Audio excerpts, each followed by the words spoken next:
কত জল কামান টিয়ার গ্যাস আছে সেদিন দেখবো আমি।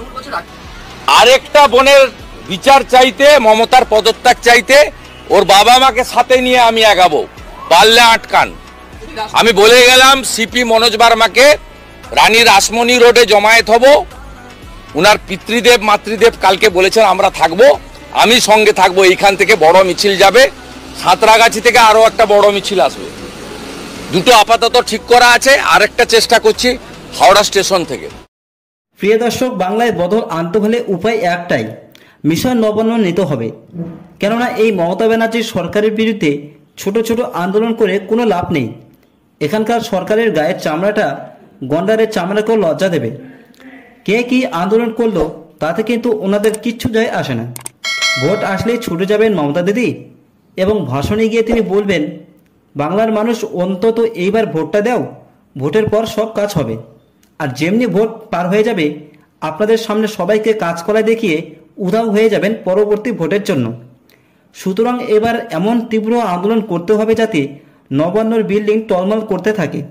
আমরা গত 14 বছরের নবান্ন অভিযান দেখেছি, কিন্তু বিক্ষিপ্তভাবে, কখনো রাজনৈতিক দল বা কখনো রাজনৈতিক সংগঠন করেছে। কিন্তু এ রাজ্যের পুলিশ প্রশাসন সেই উপচে পড়া আন্দোলনকে বারবার জল কামান, লাঠিচার্জ ও কাঁদানে গ্যাস ব্যবহার করে আন্দোলনটিকে থামিয়ে দিয়েছেন। এবার এমন একটা পরিস্থিতি তৈরি হয়েছে যে 5খানা জল কামান নবান্ন থেকে আসছে, সেটা আবার 1 মাসেরও কম সময়ে। এবং সত্যি এর তীব্রতা নবান্নের দিকে যদি যায় তাহলে নবান্ন কিন্তু কাঁপতে বাধ্য। সবথেকে বড় কথা, এই নবান্ন অভিযানগুলো পার্টিকুলারই একটা দল করছে না, বিভিন্ন দল বিভিন্ন সংগঠন চারিদিক থেকে ঘিরছে। এতে বাংলা বুঝে যাবে বা বাংলার শাসক দলের সমস্ত লোকেরাই বুঝে যাবে যে বাংলার বিরোধীরা কি চাইছে। আমরা প্রথম নবান্ন অভিযানের সূত্রপাত নিয়ে একটু আলোচনা করি। সেটি হলো 14 জুলাই, সেদিন চাকরিহারাদের নবান্ন অভিযান হবে। 26,000 চাকরি চলে গিয়েছে, এই নিয়ে মমতা দিদিমণি অনেক গল্প শুনিয়েছেন।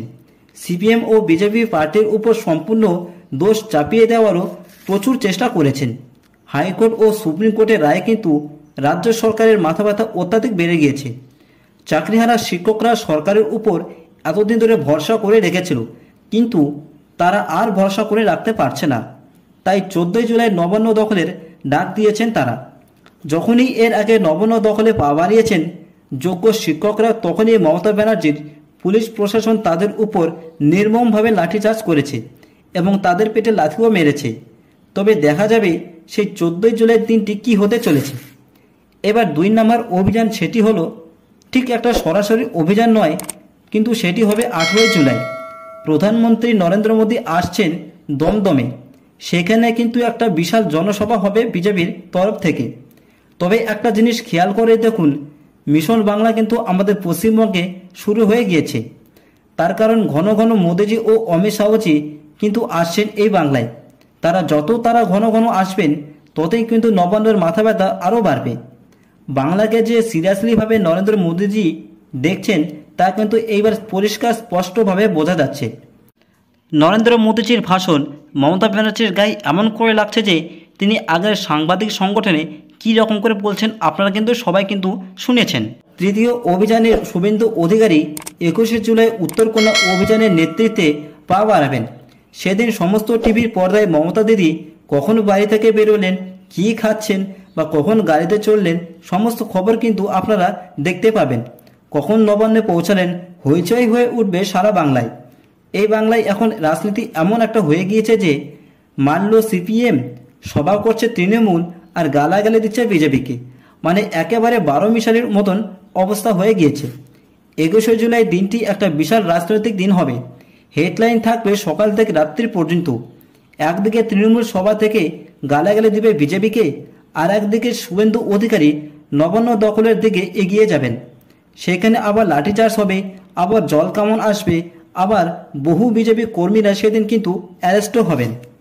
এবং 4 নম্বর অভিযানটি হবে 28 জুলাই, সংগ্রামী যৌথ মঞ্চের নবান্ন অভিযানের ডাক। অর্থাৎ যারা ডিএ নিয়ে লড়াই করছে, যারা বিভিন্ন দলের রাজনৈতিক শাখা রয়েছেন, তারা সেদিন একই ছাদতলায় এসে একটাই লক্ষ্য হিসেবে কাজ করবেন, সেটি হলো নবান্ন দখল। প্রিয় দর্শক, এবং সর্বশেষে 5 নম্বর অভিযান হবে অভয়ের বাবা মাকে নিয়ে নবান্ন অভিযান। এই অভিযানটি হবে 9ই আগস্ট। ঠিক 1 বছর আগে একজন মেয়েকে নির্মমভাবে নরকীয়ভাবে অত্যাচার করে ধর্ষণ করে খুন করেছিলেন। তার 1 বছর হয়ে গেল, এখনও কিন্তু দোষীদের কোনো শাস্তি হয়নি। তারই প্রতিবাদে 9ই আগস্ট নবান্ন অভিযানের ডাক দিয়েছেন। অনেকেই বলবে সুপ্রিম কোর্টের নজরদারি চলছে, সিবিআই তদন্ত করছে, কিন্তু আমি বলি এই রাজ্যের কিন্তু পুলিশ প্রশাসন রয়েছেন এমনই তারা যে সব প্রমাণ কিন্তু লোপাট করে দিয়েছেন। কিভাবে সিবিআই প্রমাণ খুঁজবে তা কিন্তু আপনারা খুব ভালো করেই জানেন। তাই প্রিয় দর্শক, আপনাদের মূল্যবান মতামত অবশ্যই শেয়ার করুন আমাদের সঙ্গে কমেন্টের মাধ্যমে। এবং আপনারা যদি এই চ্যানেলে নতুন হন তাহলে প্লিজ এই চ্যানেলটিকে সাবস্ক্রাইব অবশ্যই করবেন, যাতে পরবর্তী রাজ্যের সমস্ত খবরগুলি আপনার কাছে সঙ্গে সঙ্গে পৌঁছে যেতে পারে। এবং প্রচুর পরিমাণে শেয়ার করুন, যাতে প্রত্যেকের কাছে এই ভিডিওটি সম্পূর্ণরূপে পৌঁছে যেতে পারে। প্রিয় দর্শক, দেখা হচ্ছে আপনাদের সঙ্গে নতুন কোনো এক বিষয়ে, নতুন কোনো এক খবরে। ততক্ষণে দেখতে থাকুন, সুস্থ থাকুন। ধন্যবাদ।